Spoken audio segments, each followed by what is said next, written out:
Everyone, जय माता दी सभी को। कैसे हैं आप लोग? माता रानी की कृपा से स्वस्थ होंगे, यही उम्मीद है माता रानी आप लोगों पे हमेशा कृपा दृष्टि बनाए रखे। आइए जानते हैं चंद्र ग्रहण किस तिथि को पड़ेगा, किस डेट को पड़ेगा, चंद्र ग्रहण के क्या नियम होते हैं, क्या क्या नियम फॉलो करने होते हैं, गर्भवती महिलाओं को कितना ध्यान रखना है, किन किन बातों का ध्यान रखना होता है, चंद्र ग्रहण की सूतक काल कब से स्टार्ट हो रहा है, कब तक है, और सूतक चंद्र ग्रहण कितने बजे से स्टार्ट हो रहा है, कितने बजे इसका समापन हो रहा है, चंद्र ग्रहण के जो नियम है उनको ध्यान रखना है। ये चंद्र ग्रहण भारत में दिखेगा, सबसे ज्यादा दिखेगा, क्योंकि बहुत जो नए कंट्रियां हैं उनमें भी दिखेगा। कई देशों में इसका प्रभाव है, तो भारत में भी इसका प्रभाव है और दिखेगा। तो फिर सावधानियां, जो प्रेग्नेंट लेडीज है उनको सबसे ज्यादा सावधानियां उन्हीं को बरतनी होती हैं। तो जो सावधानियां योग्य हैं उनको ध्यान में रखते हुए उनको ध्यान रखना है। अब आता है जो चंद्र ग्रहण होता है, पूर्णमासी के दिन पड़ता है और 7 सितंबर को, डेट 7 सितंबर को पड़ रहा है और दिन रविवार है उस दिन। और अब आता है इसका सूतक काल कितने बजे से लगता है। तो जो चंद्र ग्रहण होता है उसका सूतक काल 8-9 घंटे का होता है, और जो सूर्य ग्रहण होता है उसका सूतक काल 12 घंटे का होता है, 12 घंटे पहले ही लग जाता है। अब आता है, जैसे बहुत लोग सूतक काल से ही काम करना बंद कर देते हैं, पर इतना नहीं है कि चलो मंदिर की पूजा पाठ नहीं कर सकते हैं, पर मंदिर में दीपक लगा के, जैसे मंदिर का जो रूम होता है उसमें लगा के रख सकते हैं, क्योंकि उपवास भी नहीं रखा जाता है। पूजा नहीं कर सकते हैं, पट लगा दे मंदिर के, पर दीपक जला के मंदिर मतलब रूम में रख सकते हैं।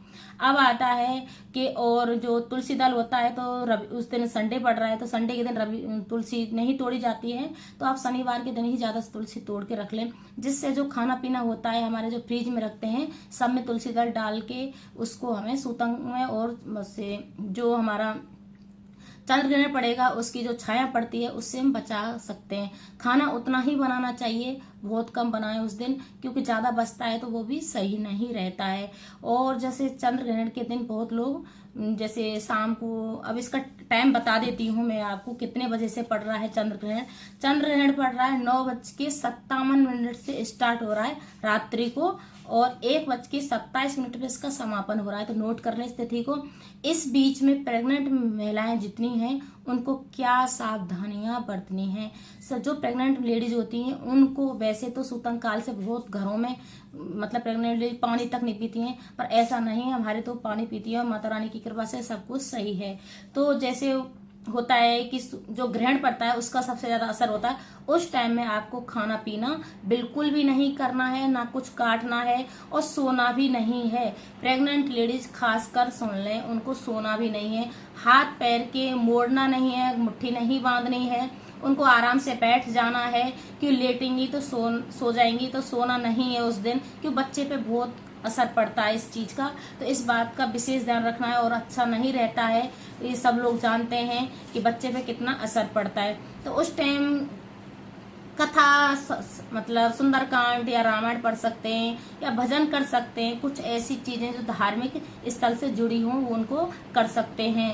पर सोना नहीं है, जागना है, आंखों को दबाना नहीं है, आंखों को बार बार मिचमिचाना नहीं है, उनको खुला रखना है। इस बात का विशेष ध्यान रखना। जो प्रेग्नेंट लेडीज हैं उनको बिल्कुल भी कुछ भी नहीं काटना है। अगर सूतक काल में बच जाए, अगर घर में कोई दूसरा इंसान है तो वो साग सब्जी जो भी होती है उसको काट सकता है, उस दिन काटना भी बिल्कुल अनिवार्य नहीं होता है, वर्जित होता है। इस बात का विशेष ध्यान रखना है। प्रेग्नेंट लेडीज बार बार मैं बोल रही हूँ, उनको विशेष ध्यान रखना है। और जो बहुत वो लोग बोलते हैं कि पानी भी पी सकते हैं, नहीं पी सकते, तो पानी भाई पी सकते हैं। अगर जब मतलब चंद्र ग्रहण उस टाइम हो रहा है 9:57 से लेके 1:27 पे जो पड़ रहा है, उस तिथि को ज्यादा माना जाता है जब ग्रहण पड़ता है। सूतक काल को इतना नहीं माना जाता है। उस तिथि में पानी ना पिए, बच जाए तो सबसे अच्छा होता है। उस टाइम जैसे ज्यादा प्यास लग रही तो पी सकते हैं, पर खाना बिल्कुल भी नहीं है। उस टाइम जब चंद्र ग्रहण का जो टाइम चल रहा है उस टाइम ध्यान रखना है। 10 बजे के आसपास चंद्र ग्रहण स्टार्ट होगा, उस टाइम से पहले ही आपको खाना पीना है, जो भी कर लेना है। उसके बाद आपको बिल्कुल भी खाना पीना नहीं है। इस बात का विशेष ध्यान रखना है। जो घर के सदस्य होते हैं, आम लोग भी होते हैं, वो भी खाना पीना उस टाइम नहीं करते हैं। बुजुर्ग है, आम इंसान है, कोई भी हो, खाना उस टाइम बिल्कुल भी नहीं खाया जाता है। इस बात का विशेष ध्यान रखना है।